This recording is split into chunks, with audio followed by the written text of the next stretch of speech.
Hello and welcome. Our topic today is hallucinogens and culture. We're going to examine the way that various cultures throughout the planet have been influenced in their social and cultural and intellectual development by hallucinogenic substances in the food chain. With me in the studio is Terence McKenna, author, lecturer, explorer, and philosopher. Terence is the co-author with his brother Dennis McKenna of a book called The Invisible Landscape, Mind, Hallucinogens, and the I Ching. He's also the co-author of Psilocybin, Magic Mushroom Grower's Guide.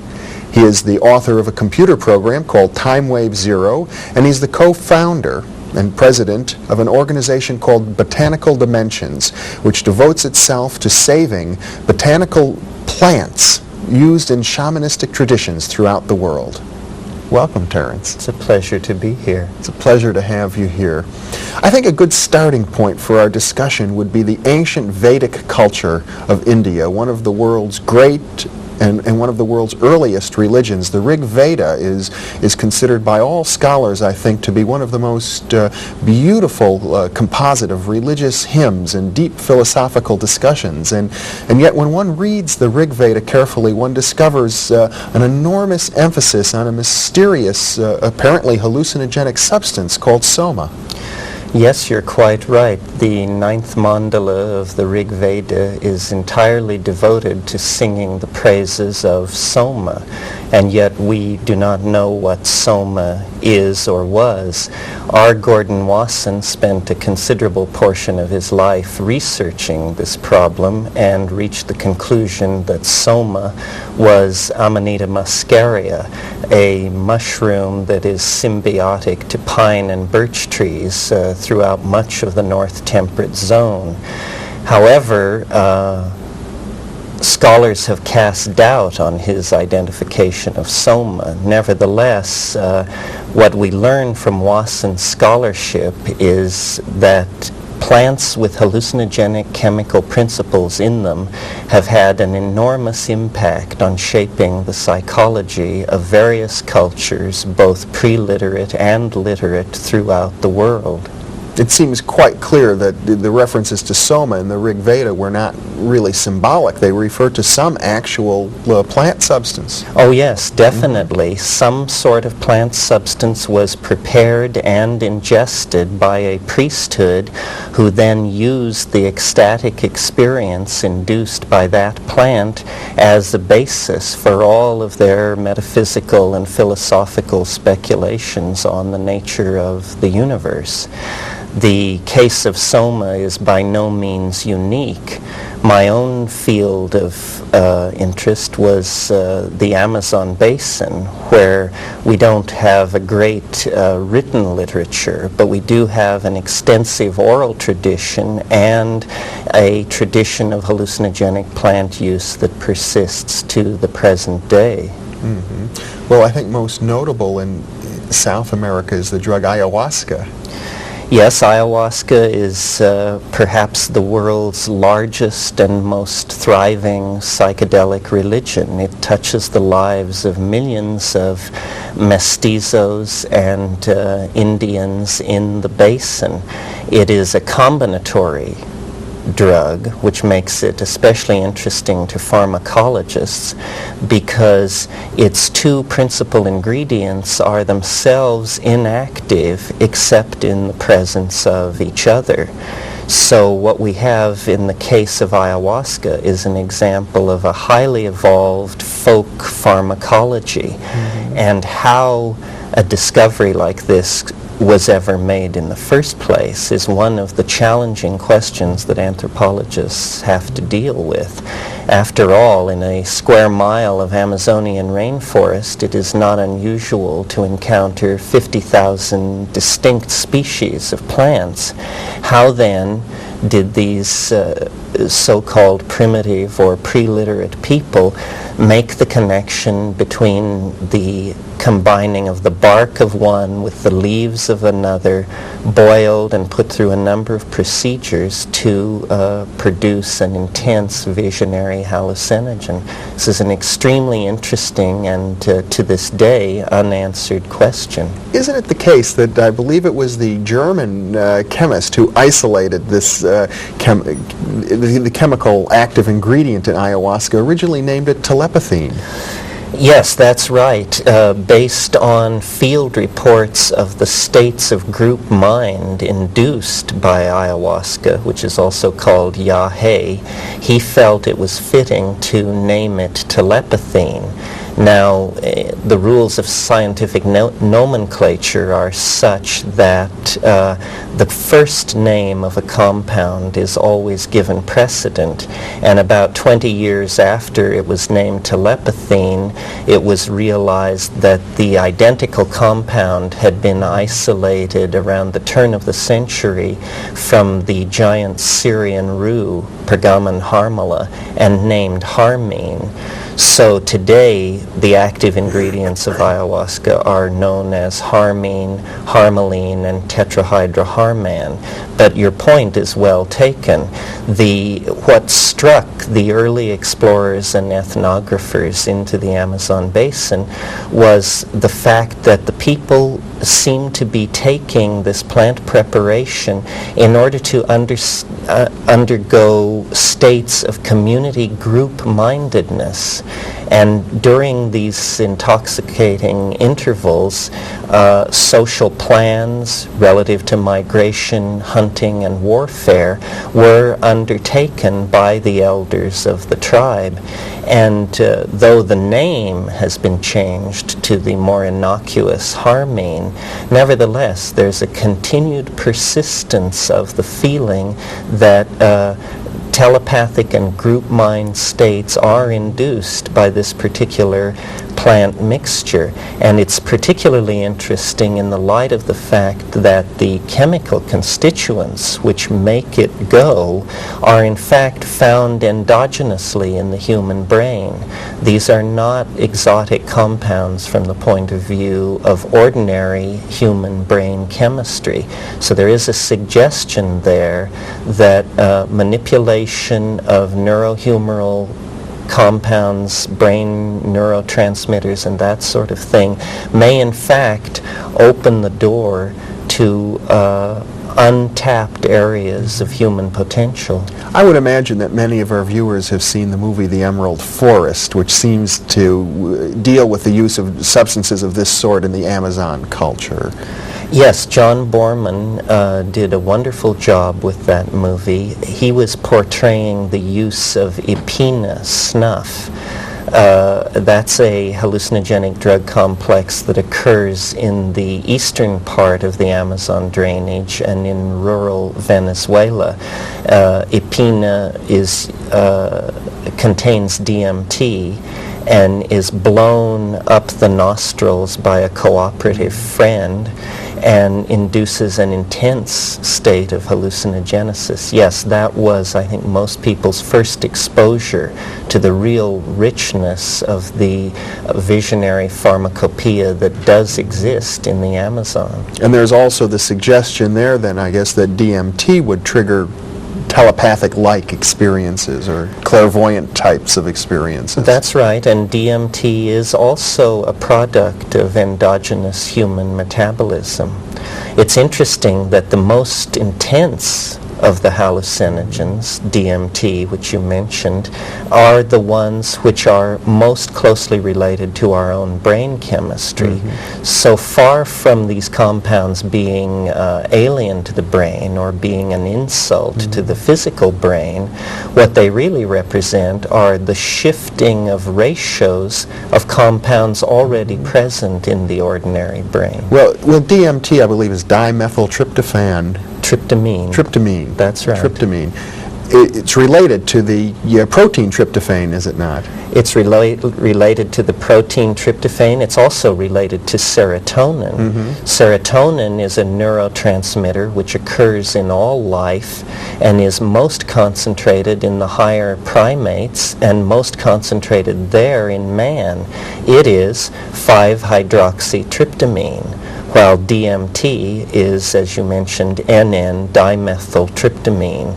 So there is a very close structural affinity between this extremely potent and exotic hallucinogen and the very common basis for ordinary consciousness, serotonin. That's correct. Mm-hmm. Now, other cultures around the world have also used other types of substances. I think it might be interesting to talk, at least briefly, about alcohol, which is referred to so often in the Bible, for example. Yes, well, we tend in our culture to make a radical distinction between drugs and foods, with what we call spices sort of falling somewhere in the middle.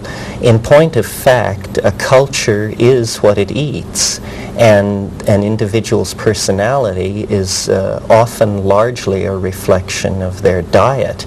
There has not been a human culture that did not bear upon it the stamp of its relationship to certain plants which altered the individual and mass psyche.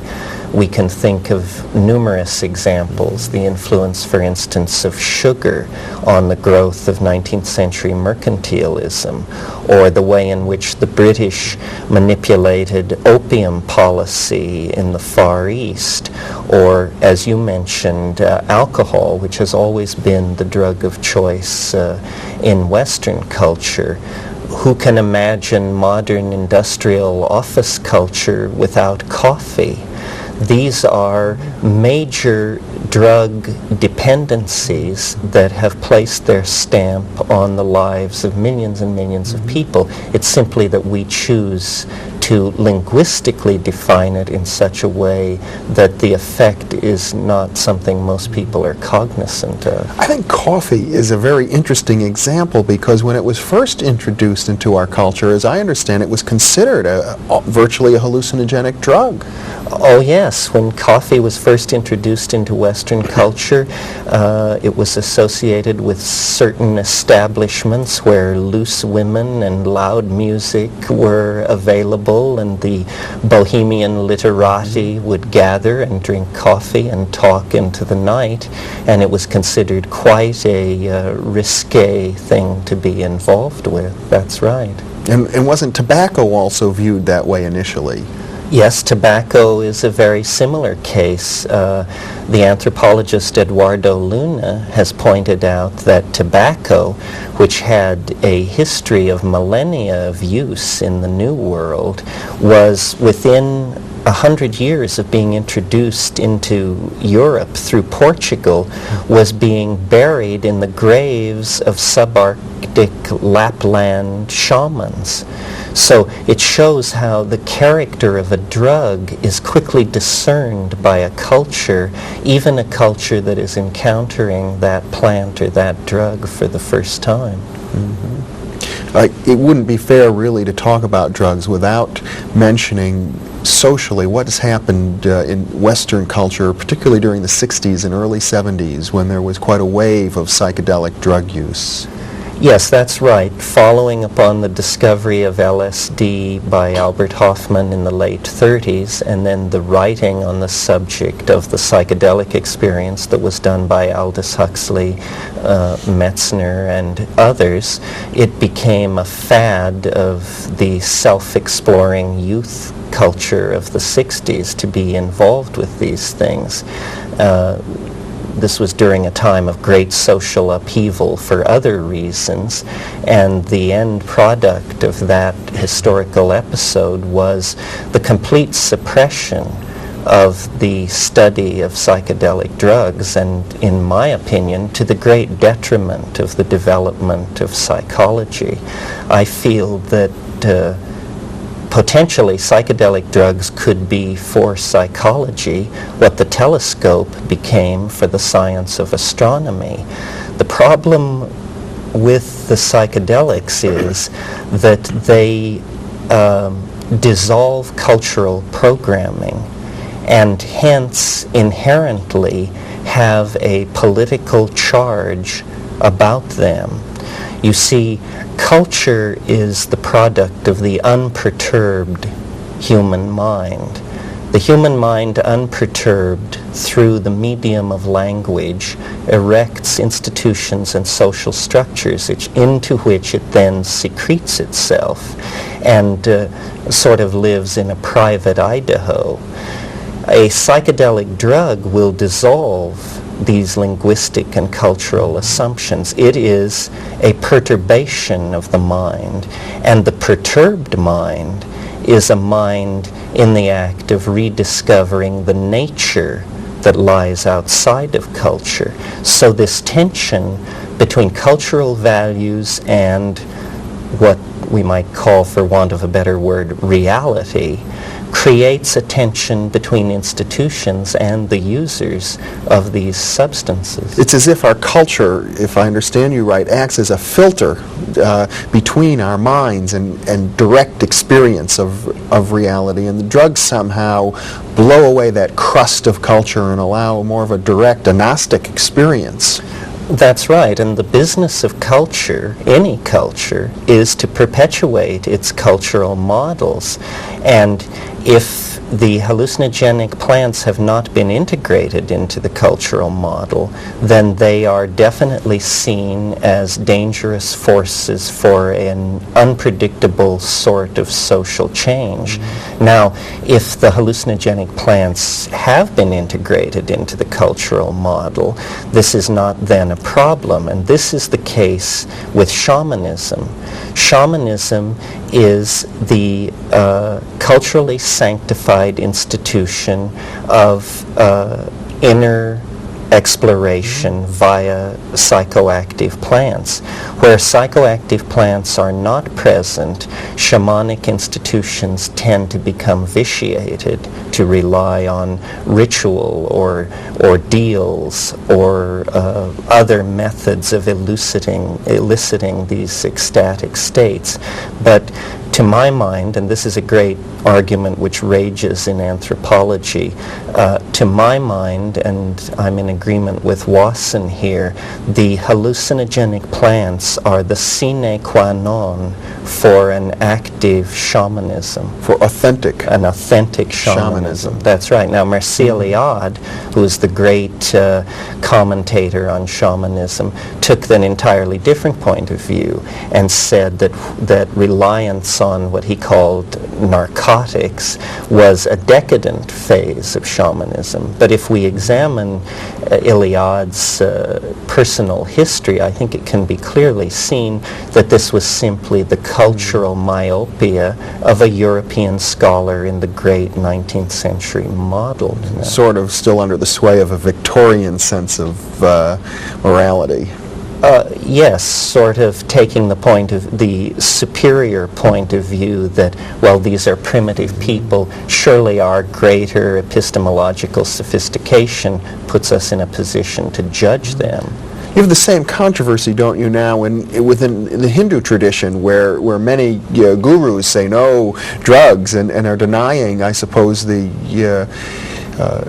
tradition of the Rig Veda, which we spoke of earlier. That's absolutely correct. The Mahabharata, which is the central core text of late Reformed Hinduism, explicitly forbids mushrooms to the Brahmin class. They are a forbidden food. But in ethnography, we're taught that a taboo usually indicates a previous involvement and fascination. And in fact, the early Hinduism of the Vedic phase was definitely more analogous to the hallucinogenic shamanism of the Amazon basin than it is to the extremely stratified Hinduism of modern India. Do you find the use of drugs of this type, hallucinogenic drugs, in the tantric traditions, the traditions that deliberately use taboos in order to inculcate higher states of awareness? Yes, well, when you go to India, you discover that the one thing that is not stressed in Hinduism as it is exported to the West is the immense reliance on cannabis. Hashish, ganja, is the staple of these sadhus. This is a fact of their daily life, that they are relying on this for a constantly reinforced contact with the transcendental dimension. You know, I think it's interesting how you referred earlier to the shamanistic religions as being the ones that really have sanctified the use of these drugs for religious purposes. And yet we find in our Western tradition, Christianity has come and in effect labeled these sorts of things as diabolic. For example, drugs, I believe, were used amongst various witchcraft groups that were persecuted by the church. That's right. However, the church was concerned that the magic of the witches be seen as real, number one, and number two, entirely caused by the agency of the devil himself. And so the church downplayed the operational role that plants had in inducing these states, because after all, if the devil cannot lead you astray without the use of plants, why, what kind of devil is it? So in our own historical tradition, there is a curious blindness to the efficacy of hallucinogenic plants. I have heard, for example, that the old story of witches using toad skins in their brews, that there's a drug called bufotenine, which is a hallucinogenic that comes from the skin of toads. Well, there was excitement about bufotenine in the mid-60s. It was later shown to be non-psychoactive. Oh. However, since then, toads have been found which do secrete DMT-like compounds, and it's fairly clear that the cauldron chemistry of the witches, which relied on datura, hellebore, monkshood, henbane, these sorts of plants, was a powerful visionary chemistry, although these compounds, the tropane alkaloids that occur in those plants, tend to be more deliriants and confusants than what I call the classical psychedelic compounds, which are more the tryptamines and the beta-carbolines. There are many chemical compounds in nature which are psychoactive, but a much narrower spectrum of these compounds are truly what we call psychedelic or mind manifesting. Now, other than the obvious spiritual and religious implications, which we see again and again in different cultures, even I suppose we should mention the Native American Church and their use of peyote. What are the other kinds of cultural developments that we can trace to the use of these drugs? Well, I think the most profound cultural development is it is possible to make the case that language itself is an ability that was coaxed out of an evolving primate species by virtue of the fact that there were hallucinogenic plants in the diet of that creature. You see, psilocybin has been shown in low doses to actually increase visual acuity. Well, at the stage of evolution where human beings encountered psilocybin mushrooms, we were essentially baboon-like pack-hunting hordes of veldt-living creatures in Africa. In that situation, a compound which increases visual acuity will give a tremendous adaptive advantage to the animals that are including it in their diet. And those animals not including it in their diet will be quickly eliminated by the process of natural selection from the evolutionary scenario. So it's possible to argue that this mind manifesting quality of the psychedelics actually conferred an evolutionary advantage on certain primates who then were able to bootstrap themselves to higher and higher states of reflective self-awareness. This may lie behind the very early coincidence of cattle, goddesses, and mushrooms in the apparent obsessions of early man as reflected by the cave paintings on the Algerian plateau and in southern France and Spain. We always find the notion of the mystery circa 18,000 years ago connected with the idea of cattle, and we always find the cattle connected with the notion of the great goddess. Now it may be that the hidden and third member of this trinity was a hallucinogenic mushroom of some sort. We've got only about 2 minutes left, but I wonder what the connection, I don't quite see it, between the mushroom, the cattle, and the goddess. The mushrooms grow in the manure of the cattle.